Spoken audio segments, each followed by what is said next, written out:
నమస్తే, welcome to T6 TV news channel. నేను మీ వైష్ణవి. వార్తలకు స్వాగతం. గ్రామానికి పరిమితమై గ్రామంలోనే ప్రచారం చేసే కార్యక్రమాన్ని మరి పుచ్చుకునే పరిస్థితి కనపడుతుంది. కానీ దానికి భిన్నంగా మన నియోజకవర్గంలో ఎమ్మెల్యే గారిని పక్కకు పెట్టి ఇంకొక ఆయన రెచ్చిపోయాడు. నువ్వు దొక్కిన కోతి లెక్క వ్యవహరించి ఊర్లలోకి వచ్చి మీకు రేషన్ కార్డు రాదు, బియ్యం రాదు, మీకు ఇల్లు రాదు, ఏది రాదని ఓటర్లను అభ్యర్థించకుండా భయభ్రాంతులు గురి చేసే విధంగా వ్యవహరించడం అంటే ఇదే నా ప్రజా పరిపాలన అని చెప్పి నేను అడుగుతున్నా.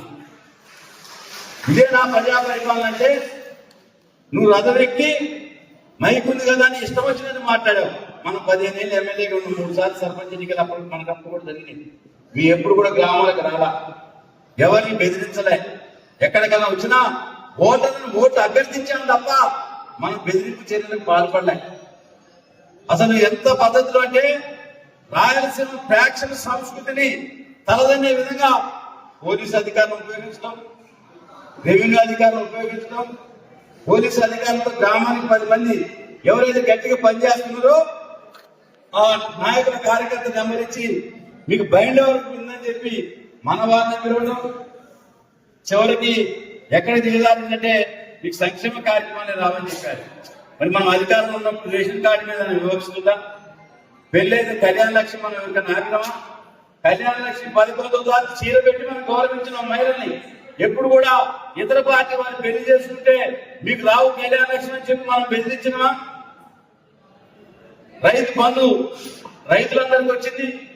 దురదృష్టవశాలు ఎవరైనా చనిపోతే రైతు బీమా వచ్చింది. ఎస్సీ కార్పొరేషన్ కానీ, బీసీ కార్పొరేషన్ కానీ, లేదా దళిత బంధు కార్యక్రమాలు కానీ ఏవి కూడా ఏ లబ్ధిదారుల కన్నా వాళ్ళకే అందినాయి. అంటే మనం ప్రజాస్వామ్యబద్ధంగా వ్యవహరించినాం. కానీ వాళ్ళ ప్రజాస్వామ్యానికి విరుద్ధంగా ఎక్కడ లేని విధంగా ఒక రెచ్చగొట్టే పద్ధతులు అహంకార పూరితంగా ఓటర్ల భయభ్రాంతులు గురి చేశారు. ఎంత చేసినా మనం 40% పైగా గ్రామ పంచాయతీలు మనం గెలుపుతున్నాం. వాళ్ళు ఊర్లకు ఏం చెప్పారు? ఈ అభ్యర్థి మాకు అధికార పార్టీ అభ్యర్థి, ఈయనకు ఓటేసిన సంక్షేమ కార్యక్రమాలు వస్తాయి, ఈయన కాకుండా వేరే వాళ్ళు గెలిస్తే మా మొత్తం కూడా దొక్కనేనన్నారు. కానీ ఇలా ఫలితాలు అయిపోయిన తర్వాత ముఖ్యమంత్రి గారు ఏం చేసిండు? ఇక్కడ మనం బలపరిచిన ఇండిపెండెంట్ కాంగ్రెస్ రెబల్స్ గెలిస్తే వాళ్ళ ఖాతాలు వేసుకున్నారు. ఇదే మీ సంస్కృతి అని చెప్పి నేను అడుగుతున్నా. మీరు ఎన్నికల ముందు ఏం చెప్పారు? ఊళ్ళకి వచ్చి రథమెక్కి ఏం చెప్పారు? పెదకొడుకుని పోయి మాకు రాజుగారు భార్య గెలిస్తే మా అధికార అభ్యర్థి తప్ప వేరే వాళ్ళు కాదన్నారు. ఇవాళ ఇండిపెండెంట్కి వెళ్తే మరి మీకు మానవత ఏముందో మీరు తవలు చెప్పారు, నేను చాలా చెప్పారు. దాన్ని మీరు చెప్ప మీరు ఎన్నికలలో పెదకొడుకు సెంటర్కి పోయి ఏం చెప్పారు? రాజుగారు భార్య గెలిస్తేనే మా అభ్యర్థి, కాంగ్రెస్ పార్టీ అభ్యర్థి, వేరే వాళ్ళకి వెళ్తే నా మొత్తం కూడా దక్కనేనని చెప్పిన వాళ్ళు 24 గంటలు ఎన్నికలైనాక తెలవకుంటే వాళ్ళే శాపం కప్పిరంటే దిగజారిపోయి వాళ్ళు మాట్లాడుతున్నారు. దీనికంటే ఉదాహరణ మనమే గెలిపించినాం. సత్తుపల్లి మండలంలో మనం బలపరిచిన కాకర్లపల్లి, తుమ్మూరు, బేతిపల్లిలో మన అభ్యర్థులు గెలిచారు.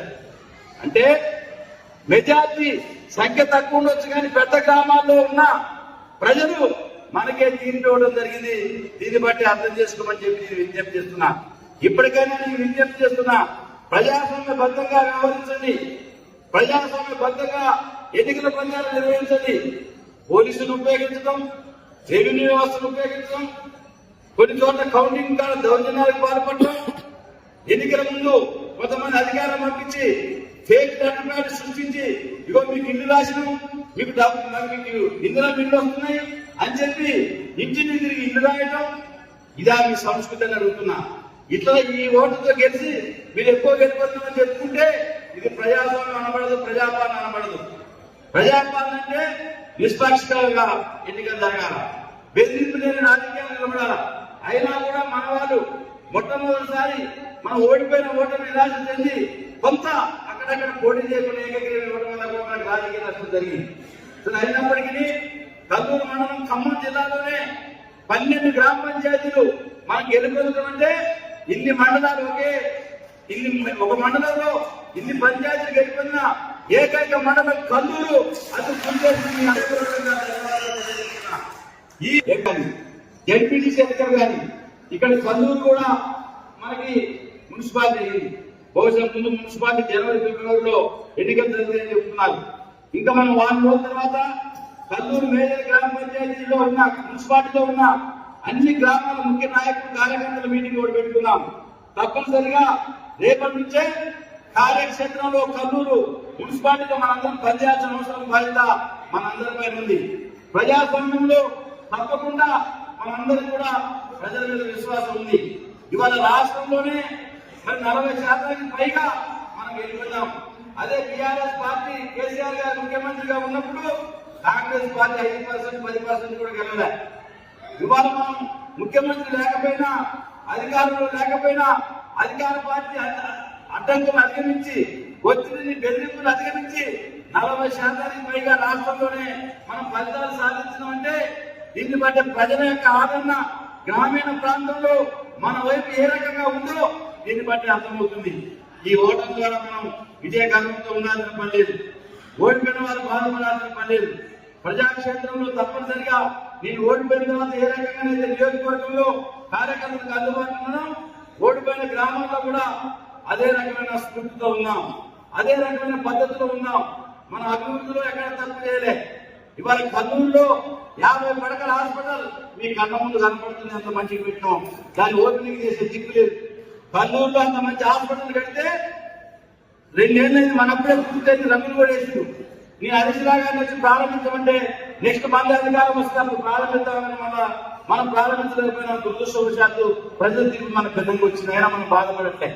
ఇవాళ గ్రామంలో కళ్యాణ మండపాలు ఇచ్చడం, కమ్యూనిటీ హాల్స్ ఇచ్చిన సెక్రటరీ ఫండ్స్ నుంచి అవి పూర్తయితే వాటిని ఓపెనింగ్ చేసే దిక్కులేదు. మన వారికి బిల్లులు రానియకుండా ఇబ్బంది పెట్టడం, సర్పంచులు పనులు చేస్తే వాళ్ళు ఇబ్బంది పెట్టడం, డిఎంఎఫ్ నిధులు సత్తుపల్లి నియోజకవర్గానికి రాయాల్సిన డబ్బులు సత్తుపల్లి పట్టణ ఎక్కడైతే సింగరేణి సంస్థ డబ్బులు రావనో అవి రానియకుండా రాష్ట్రంలోనే రాష్ట్ర ప్రభుత్వం పక్కదారి పట్టిస్తే మాట్లాడే దిక్కు లేదు. అయినప్పటికీ కూడా మన వారు మొక్కబోని దీక్షతో గ్రామాల్లో బిల్లులు రాకపోయినా, ఇబ్బంది పెట్టినా, పనులు చేసిన పనులకు బిల్లులు రాకపోయినా కూడా ఇవాళ మొక్కబోని దీక్షతో పోరాటం వల్లే ఇంత మంచి ఫలితాలు సాధించడం. తప్పనిసరిగా నాకు నమ్మకం ఉన్నది, వచ్చే జెడ్పీటీసీ, ఎంపీపీ, మున్సిపాలిటీ ఎన్నికల్లో కూడా 100% కల్లూరు మండలంలో మనమే విజయం సాధిస్తాం. ఆ విజయ విశ్వాసంతో గ్రామాల్లో ఉన్న మన నాయకత్వం అంతా కల్లూరులో సంబంధాలు ఉన్నాయి. మనందరం కూడా కల్లూరు మున్సిపాలిటీ సంబంధాలు పెట్టుకొని, కల్లూరు మున్సిపాలిటీలో మనకున్న పరిచయాలను దృష్టిలో పెట్టుకొని మనందరం కూడా కల్లూరు మున్సిపాలిటీ మీద కూడా దృష్టి పెట్టి ఈ కల్లూరు మున్సిపాలిటీ మీద కూడా గులాబీ జెండా ఎగరేసే విధంగా మనందరం ప్రయత్నం చేయాల్సిన అవసరం బాధ్యత మనందరిపైన ఉంది. ఇప్పటికైనా ప్రజాస్వామ్య పద్ధతిలో బెదిరింపు రాజకీయాలు కాకుండా, సంక్షేమ పథకాలు ఆపుకునే తప్పుడు పద్ధతిలో కాకుండా ప్రజాస్వామ్య బద్ధంగా ఈ ప్రజా పరిపాలనలో మీ మార్పు ఉండాలి తప్ప ఇట్లాంటి దిగజారే మాటలు ప్రజలు క్షమించరు. ఆ విషయాన్ని మీరు పెద్దలు గమనించాల్సిన అవసరం ఉందని చెప్పి విజ్ఞప్తి చేస్తూ, మనం సర్పంచ్గా గెలుపొందిన వాళ్ళందరూ కూడా తప్పకుండా ఎవరైతే సర్పంచ్గా గెలిచారో తప్పకుండా నమ్రతతో మనందరం కూడా వ్యవహరించాలి. విజయగర్వం ఏమాత్రం వచ్చినా కూడా మనం దెబ్బతింటాం. గతంలో ప్రజా జీవితంలో ఊళ్ళో ఎట్లున్నామో ఇప్పుడు సర్పంచ్ అయినాక కూడా మీరు అదే రకంగా ఉంటే రానున్న కాలంలో మనకు పార్టీ లాభం జరుగుతుంది. మీరు కనుక వేరే రకంగా వ్యవహరిస్తే అది మళ్ళీ అసెంబ్లీ ఎన్నికల ప్రభావం పడుతుంది.